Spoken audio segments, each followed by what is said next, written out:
I never really saw Horrible Decisions as this tens and tens of $1 million thing. So in my head, I needed to branch out more and more and more. I can't be in the room with millionaires all the time and working with them and not want to have my million. You know what I mean? And watching OnlyFans girls that I'm interviewing get fucking millions and millions. You and Lena, be nasty. Like, how am I going to do it? And like, now that I see how people use their brand and keep branching, that's really what made me want to open shit up.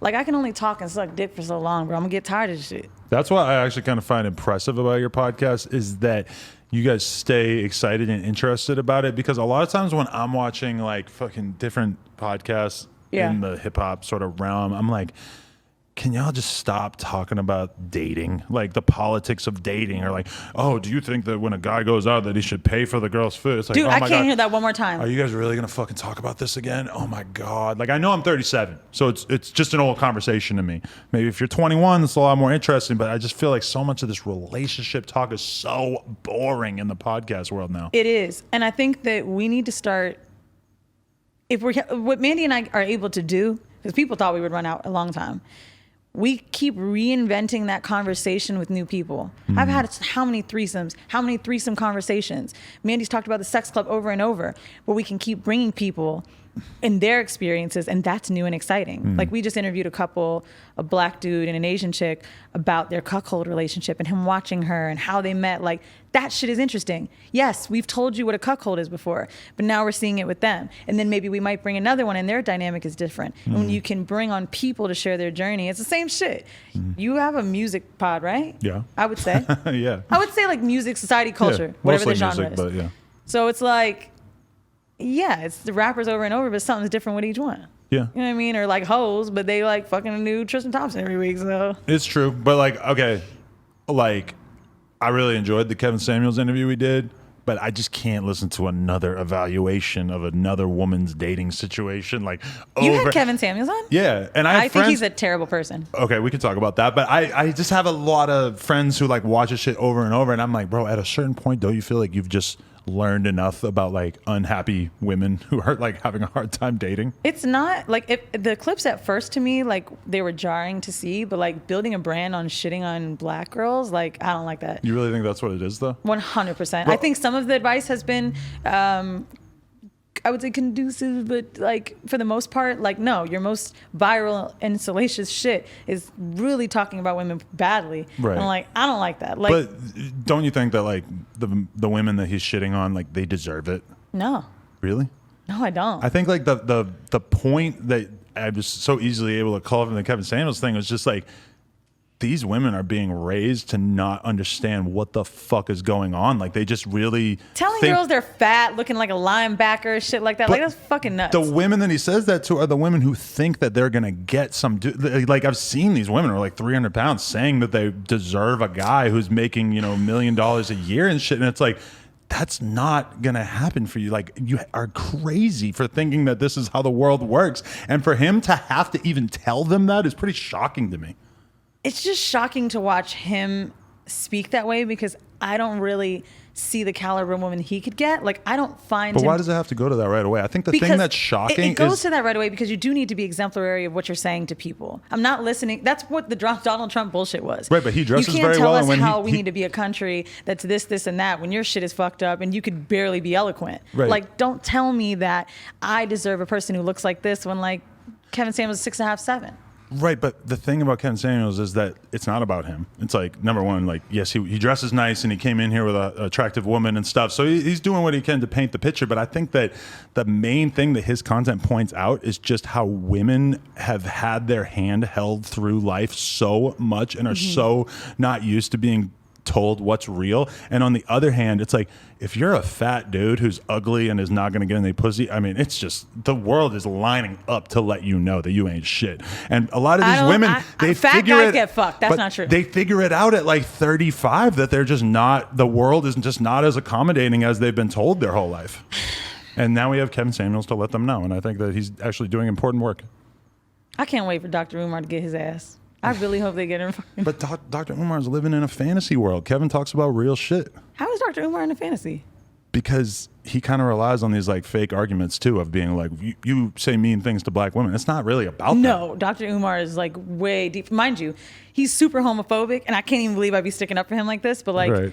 I have really seen Dr. Umar for the good in what he's taught people about blackness, that I fuck with him for it. I think like when I'm making the Dr. Umar Kevin Samuels joke, I really just want someone to see Kevin Samuels. Like I want to see someone really tell him about himself, because I think he needs that. I'm not that person to do that. You're not that person to do that. But Dr. Umar, I think, could really tear his ass the fuck up. Maybe. But I mean, I don't know. I just don't think that the arguments that I heard from that viral video about Kevin Samuels, I just didn't think that's not going to hold any weight. If they're going head to head in a debate, I just think Kevin's going to wash the floor with him, because it's so much more ground level perspective of how we actually know that people operate. It's just the message that he's giving. He's not really telling you like you need to like, you know, put your standards in check. He's really like shitting on these girls to the point where he's like, this is what you deserve. And But I think those are the women who call in and ask for relationship advice. So it's kind of hard for me to like I agree. If you were to just choose a random woman in the public eye and just start rating her dating possibilities, that would be very like bad. I mean, in a way, it's like the Jerry Springer shit, right? It's like, yo, why do they go on this show Right. when they watch every week and they know they about to look crazy? right.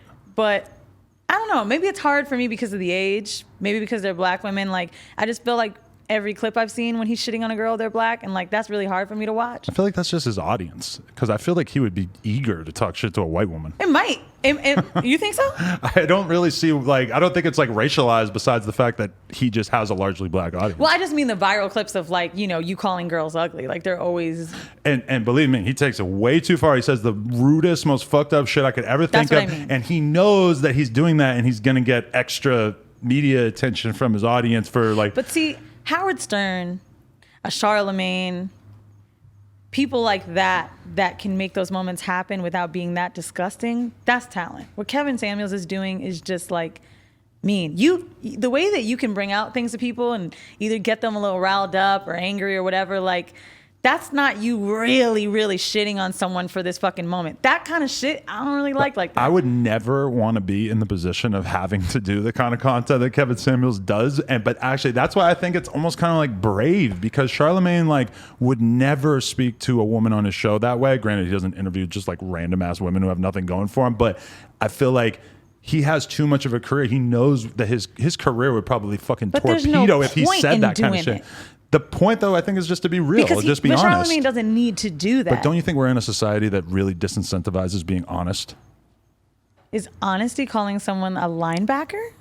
I mean, if she's the size of a linebacker, then I mean she's a linebacker, right? I mean, I feel bad, bro. Like nobody would ever get on a woman's ass for saying the same thing to a fat man. Basically, is what I would say about that. The way that he shits on people, I don't know, bro. And I feel like fat guys get fucked, bro. Like I fuck chunky dudes. Like, I know the world is set up unfairly for sure. It is, because I started to look past it. You know what I'm saying? Right. I'd be like, all right, he's funny. Yeah. I like your car. We all know. I mean, we just interviewed these dudes. I don't know if you know about them yet. The Fresh and Fit podcast. Earn Your Leisure literally called me and they're like, you have to go on this podcast. Are they out of Miami? Yeah. Yeah, I've heard about them. If you hate Kevin Samuels, you really hate these guys. Oh, that's probably why they want me on there. Why? What do they do? Well, they had like an analogy that I thought was pretty compelling, the candy shop analogy. Okay. And it's basically the idea that, you know, because like a lot of women will like not understand why a guy in his who's 35 or 40 or whatever will want to be doing all this house shit. They'll be like, I have it out of my system by that age, so why are you on that time now? So they just started making money? Well, yeah, because like he said, he was picture a candy store, and like some people can go into the candy store when they're 18, and then some people are only allowed to go into the candy store once they're 35. I'm not mad at that analogy. The second group is men, because realistically, like as a man, and this just made sense of my life to me so much, because like I knew that things didn't feel right for me when I was like 18, 19, because I knew I just couldn't like get like the hottest girl in the club or whatever. It's because as a man, you have no value until you do something with your life, until you earn some money, until you make something out of yourself. Whereas with a woman, I mean, her market value is probably the highest when she's like 18 to 21. Her market value, you think? I think it's got to be at least mid-20s, dude. I mean, yeah, definitely can hold out to the mid-20s for sure. But like, you know, women get to enter the candy store at 18. And guys really like, if you go to the club at 18 and you don't have anything going for yourself, you're not in the game yet. I don't think that's Kevin Samuels bad. I agree with that analogy. I 100% understand when men that start getting money go through that fucking midlife crisis weird shit when they start, like, I get it because your access changes. Like, from a low level of describing this, right? Like, I noticed recently, like, I never thought I'd want to buy like an expensive watch or jewelry. I always thought that stuff was stupid, but it's because I didn't have money like that. Yeah, I know. It's easy to say that when you don't have the money, right? When like tens of, like, I don't want to say it like that because like sometimes I really try to keep myself in check and have some humility here. But like at the same time, like a few $1,000s on shit, it really ain't nothing to me no more. Like it really isn't. So when I'm buying that stuff, I'm doing it more and I'm like, why am I suddenly having the taste to buy this or that? And I'm not talking about like a Gucci bag. I'm talking about a Gucci t-shirt with just the label inside, just chill shit. Why am I doing that for me? Right. And it's because I can. And I couldn't before, and now I have that access. And that's just men with pussy. And I did that at first too. Like I bought a fucking chain, I bought a grill, I bought a bunch of designer shit. And then like, though I wouldn't even say it made me not that much happier. I would say it actually made me less happy to have that shit in my life and to sort of like carry around, like have something on you that sort of represents your status. Like, what am I, a fucking king or something? I just can't get into it. Big chains, yes, but I think there are little money things we all need that make us feel good. I live in New York, so a car isn't really it for me, but you know, I have to get a place in LA now. Where you stay, I could totally understand. Yes. Yeah. It's funny you say that because someone made a comment to me about where I stay, and she's like, "You're bougie," and we know. She's like, "I have a loft. I live in the Lower East Side. My studio's in Soho." Mm-hmm.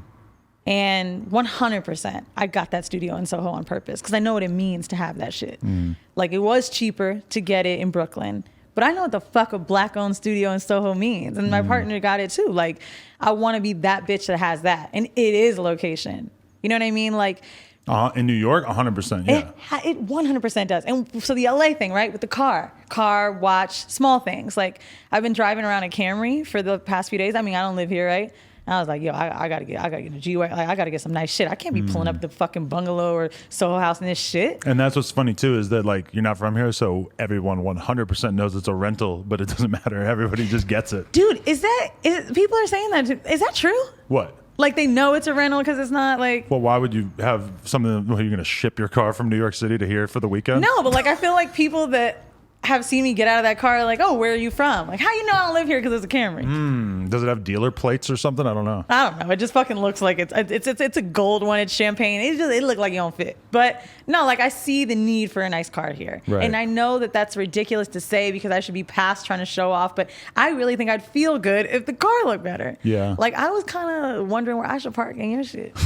But my girl, honestly, though, is on the opposite side of the spectrum where like, I've like tried to tell her like you should just get a nicer car because this car is just kind of fucking gross, and like she just doesn't, she like refuses, and she makes this obscene amount of money, and I'm just like, you know, I'm telling her, I'm like, I had a bum ass car for a long time and now I have a nicer car, and I'm totally not a car guy, but I will say that it definitely improves my quality of life for that percentage of my day. It does. And also, but we all have our vice. That might not be Lena's vice. Like mine, it's travel and it's like experiences. Like I'm at this point now, Adam, I want to stop so bad.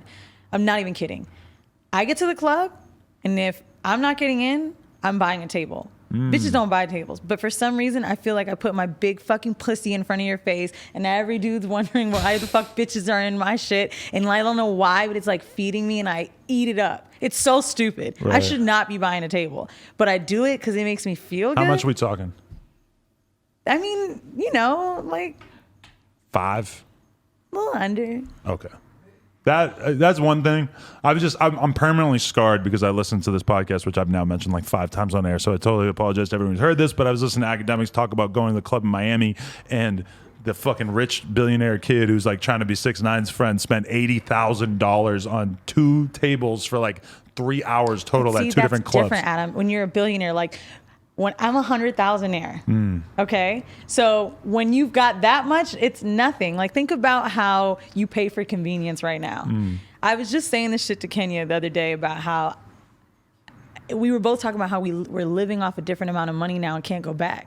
And I ain't rich like him, or I'm not making as much money as Lena probably, right? So like, it's really, I told him, I was like, yo, I paid $100 to get an iPhone charger here in an hour. I was like, you know how fucking insane that is? Like, I could have just walked to that Rite Aid and get it for $10, but I didn't want to move, and I wanted to hear it right now, and I wanted him to come inside and give it to me.